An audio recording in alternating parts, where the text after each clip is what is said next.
The fate of the largest and most expensive infrastructure construction project in Australian history, the National Broadband Network, hangs in the balance at this election.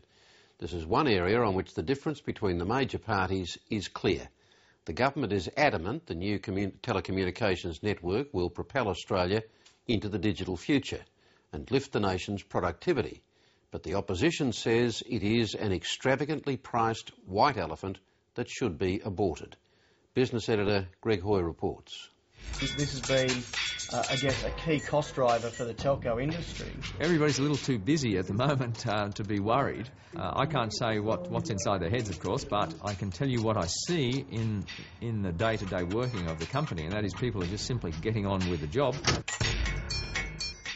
In the hot seat, global telecommunications expert Mike Quigley, the $2 million a year man whose job is to design and build Australia's $43 billion national broadband network, is, like the 250 administrative staff he's already hired to help, now caught between colliding political forces of election 2010. Key to unlocking our potential is the National Broadband Network. Some $22 billion of debt will be eliminated through not going ahead with the government's nationalised broadband network. I think it would be a pity if the National Broadband Network didn't go ahead. I think it is a very important piece of national infrastructure. In trying to ignore the sword hovering over its head, it's business as usual building the largest infrastructure project in Australian history that will, over 8 years, conscript 20,000 workers at its peak to connect 11 million homes and businesses across the country. The government recently rolled out primetime advertisements in support of the $26 billion it will invest in the project to maximise competition.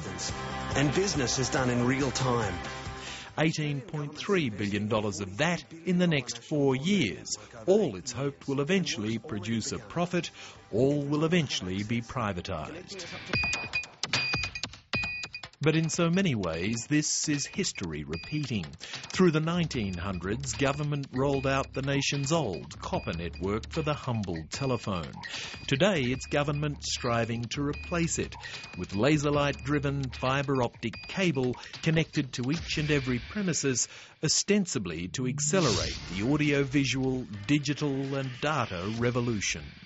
This is a unique opportunity, and one that was very difficult to go past. The opportunity to build right across the nation the new infrastructure that will provide the telecommunications needs of Australia for probably the next 30, 40, 50 years. Labor's approach is hugely irresponsible, relies incredibly on the taxpayer. We think it's reckless, and we think there are more responsible ways to deliver better broadband. The same debate loomed large in the lead-up to the last election, when the Howard government maintained that short of wireless or WiMAX broadband needed in rural areas, Australia's broadband was quite adequate. More than 80% of Australian households and small businesses already have access to fast broadband. But then, speaking to the 7:30 report, an expatriate IT expert visiting from Paris begged to differ. We're seeing a rapid acceleration of deployments of fibre-based networks all around the world, whether it's Japan, Korea, Europe, US, Canada. We haven't even started that yet in Australia. Soon, Mike Quigley was lured home from Paris to build the big new network. The Rudd government commissioned a $25 million study which found NBN might generate a modest profit. An $11 billion peace deal was struck with the irate former government telco Telstra to acquire or lease back its old network infrastructure for the fibre-optic future. But the federal opposition remains the NBN's mortal enemy, though is yet to release its own policy. People will have a very clear choice between Labor's irresponsible, reckless plan and our plan, which will be far more responsible and deliverable.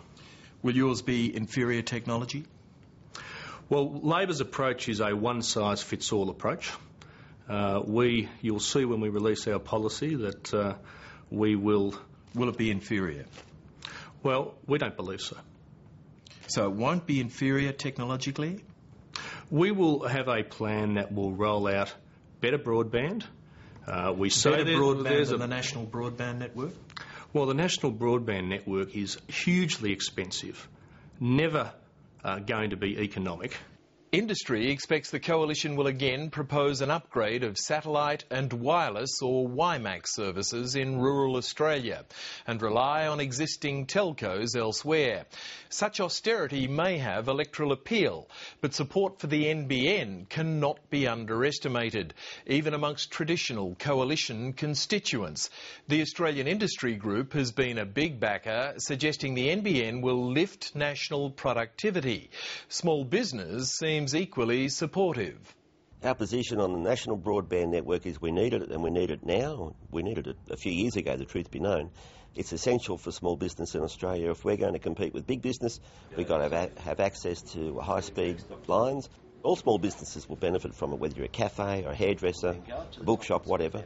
You can go online, you can push your product out there, and you can do it quickly.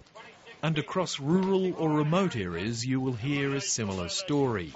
Right size there, worth 111. Once upon a time, all farm stock had to be transported to the sale yard to be sold. But with broadband-enabled video, today they don't have to leave the paddock.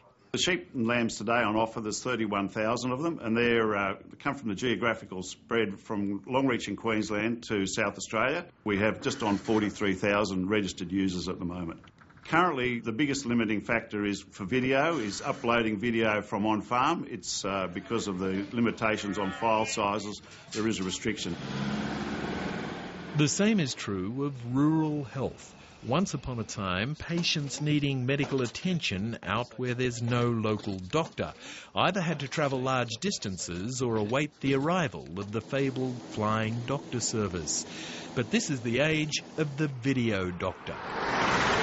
In 40 outlying towns like Birchip, near Victoria's northwestern Mallee district, broadband is helping to overcome the tyranny of distance. The National Broadband Network can bring in patients' homes, connect them up to hospitals. And when you do that, it's a dramatic effect, and the demand impacts on health services are then felt less and less. We've hit our limit currently. We've maxed out our bandwidth. So we need the ability to get up to those speeds of 100 megabits and beyond. And even with WiMAX, it does max out at lower speeds.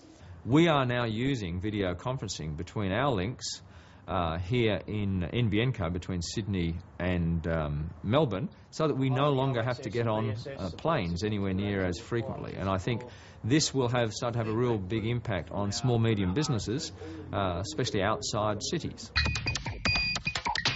Life online is only just beginning, but already it's changing newspapers, television, retailing, data exchange, professional and private correspondence, you name it.